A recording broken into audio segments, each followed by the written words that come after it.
Pakikipaglaban ng butihing Mayor Vico Soto kontra korupsyon, partikular nga po sa mag-asawang Diskaya, unti-unti na pong nagbubunga.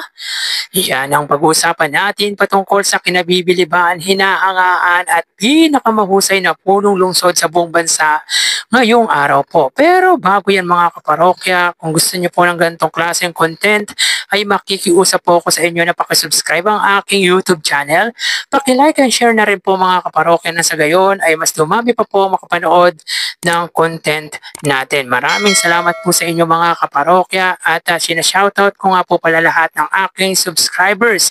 We have almost 12,000 na po mga kaparokya, and I hope by this week end of week mga kaparokya ay umabot na po tayo ng 12,000. Tulungan niyo po ako mga kaparokya at sinashoutout ko din po mga parokya ang aking mga solid viewers, especially mga OFW na patuloy na tumatangkilik, patuloy na sumusubaybay ng munti po nating channel. Para sa akin, kayo po ang tunay na bayani ng ating bansa. Kaya saan man po kayo dako ng mundo ay magsiingat po kayo. By the way, ako nga po pala si Mervin, the man behind Kaparokya TV. Kamusta kayo mga kaparokya? Ulitin ko po, naway nasa mabuti po kayong kalagayan habang pinapanood nyo po ang video ko na ito.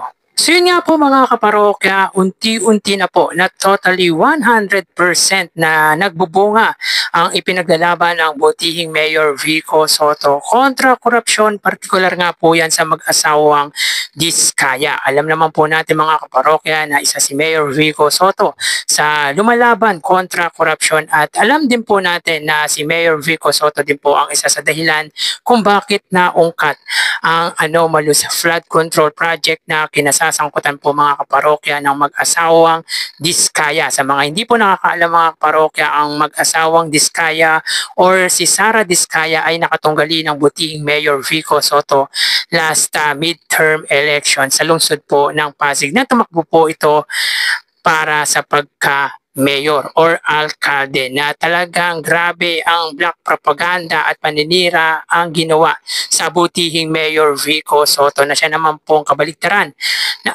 na ginawa ng butihing Mayor Vico Soto, na hindi po nito minention ang anumang anomalyang ginawa nito sa lungsod po ng Pasig. Kaya para sa ating mga kaparokya, ang pakikipaglaban kontra korupsyon ang isa sa mga great achievement ng butihing Mayor Vico Soto, at masasabi po natin mga kaparokya, grabe ang dedikasyon nito para labanan ang nasabing korupsyon. So yun nga po mga kaparokya, nagsampa na po ng demanda ang Bureau of Internal Revenue or BIR sa mag-asawang Diskaya na nagkakalaga po mga kaparokya ng 7 billion. So totoo po pala talaga mga kaparokya ang sinasabi ng butihing Mayor Vico Soto na bilyon-bilyon po ang pagkakautang nito sa national government at sa kanila at sa local government. So ang laking perwisyo ng ginawa po ng mag-asawang Diskaya. So basahin po natin to mga kaparokya ang ulat ng Abante News Tonight patungkol nga po sa pagsampa po ng BIR sa mag-asawang Diskaya. Nagsampa ang Bureau of Internal Revenue or BIR ng 7.1 billion tax evasion case laban sa mag-asawang contractor na sina Curly at Sara Diskaya kasama ang isang opisyal ng kanilang kumpanyang St. Gerard Construction nitong Miyerkules, October 8. Ayon kay BIR Commissioner Romeo Lumagi Jr., aabot sa 7.1 billion hindi nabayarang buwis ng mag-asawa mula 2018 hanggang 2021. So grabe ang garapalan po talaga ng galawan ng mag-asawang Diskayang ito. Ito po yung gustong maging state witness. Grabe. Kabilang ang individual income taxes, excise taxes sa siyam na luxury vehicles at documentary stamp taxes sa ilang transaksyon na hindi na itala o nabayaran. Diit ni Lumagi, tip of the iceberg pa. So ibig sabihin, small part pa lang itong mga kaparokya. Kumbaga, may malaki pa po, hindi pa po kumpleto yung pag-iimbestiga patungkol nga po sa mga tax or yung pagkakautang nito. At inaasahan mas marami pang tax deficiencies ang matutuklasan niya po, tulad nga po ng sinabi natin ay tip of the iceberg pa lang po ito. Kumbaga, small part pa lang po ang sinasabi ng pamunuan ng Bureau of Internal Revenue. Walang kontraktor o opisyal ng gobyerno ang dapat makalusot sa pananagutan. Ang hindi pagbabayad ng buwis ay isang mabigat na paglabag sa batas at sisiguraduhin naming mananagot ang mga sangkot. Ani Lumagi, ito po yung parang spokesperson ng BIRC, Sir Lumagi. Natuklasan na hindi nag-divest ang mag-asawa sa ilang construction company na sila rin ang nagmamay-ari dahil hindi sila nag-file ng documentary stamp tax return at magbayad ng documentary stamp tax upang maisakatuparan ang paglipat ng shares. Pero sabi nila mga kaparokya, nung nag-attend po sila sa hearing ng Blue Ribbon Committee ay nag-divest po sila. So talagang sinungaling po ang mag-asawang ito. Tulad po na sinabi ng butihing Mayor Vico Soto na sobra daw po sa kasinungalingan at sanay po sa kasinungalingan ang mag-asawang ito. This means that not only did they fail to file the return and pay the corresponding taxes, they also failed to divest from any of these four companies as its beneficial owners, ayon sa BIR chief. Hindi umano nag-divest ang mag-asawang Diskaya sa St. Gerard, St. Timothy, St. Matthew at Alpha and Omega dahil walang record of any return or payment for such divestment, particularly that of documentary stamp taxes. They never divested because they never paid the corresponding taxes necessary for such divestment, ayon sa BIR. Matatandaan na nakapriz na rin ang ari-arian ng mga Diskaya dahil sa pagkakasangkot sa flood control scam sa Department of Public Works and Highways. So grabe mga kaparokya ang kasinungalingan ng mag-asawang Diskaya. Ito na po ang umpisa ng kanilang kalbaryo.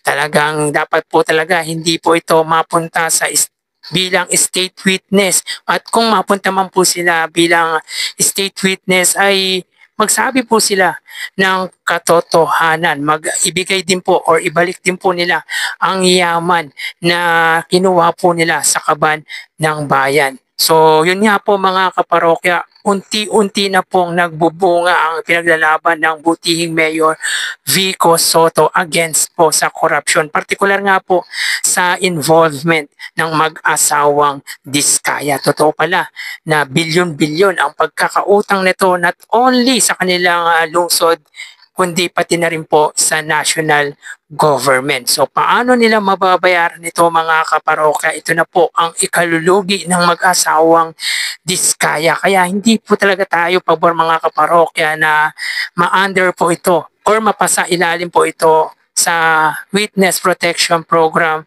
dahil hindi na po makatao ang pinaggagawa ng mag-asawang ito.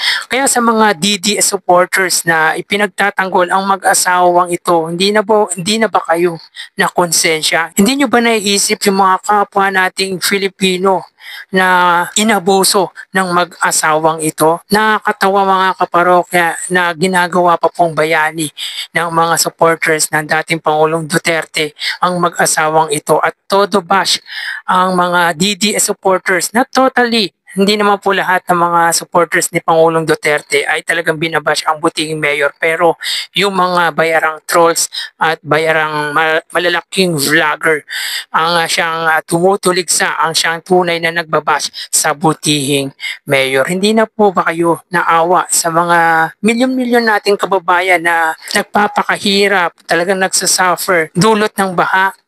Nakakatawa na lang po mga kaparokya, mga DDS vloggers, yung mga bayarang DDS vloggers at trolls na kung kutyain ang butihing mayor ay sobra-sobra. Bakit hindi nyo na lang hintayin yung resulta ng investigation? Bakit kailangan nyo pang si Mayor Vico Soto ang dapat magsalita? Malalaman naman po ang tunay na salarin base sa investigation ginagawa kontra flood control anomalies. Malalaman yan mga kaparokya dahil isa ang mga Diskaya sa talagang masasabi nating malaking kumpanya na nasangkot po sa flood control anomalies. Huwag po sana tayong maging bulag mga kaparokya.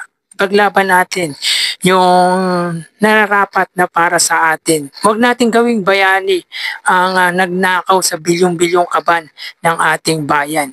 Huwag ninyong kutyain ang butihing Mayor Vico Soto dahil siya na nga lang po ang isa sa mga politician na talagang lumalaban kontra korupsyon. Kaya nakakatawa na lang yung mga pinagagawa ng mga DDS vloggers na kung gumawa ng mga black propaganda against Mayor Vico Soto ay ganun-ganun na lang, parang pinapalabas pa nila mga kaparokya na kontrabida dito ang butihing mayor. Hayaan natin ang investigation dahil ang investigation mismo ang magsasabi kung sino talaga ang tunay na may sala patungkol sa flood control anomalies. So again mga kaparokya, para sa akin ay unti-unti na pong nagbubunga ang ipinaglalaban ng butihing Mayor Vico Soto against sa korupsyon, partikular nga po sa mag-asawang Diskaya.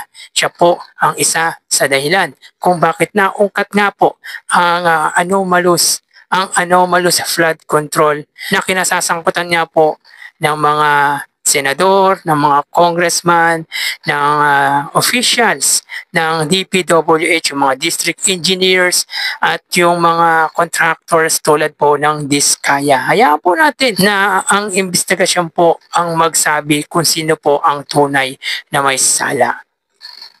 So kayo mga parokya, anong masasabi nyo patungkol po dito? Paki-comment naman po mga parokya ang opinion nyo or yung suggestion nyo, yung mga pwede nyo pa pong idagdag sa sinabi ko patungkol nga po sa topic po natin ngayon. So hanggang dito na lang po tayo mga kaparokya. Magsingat po tayo palagi. Thank you and God bless.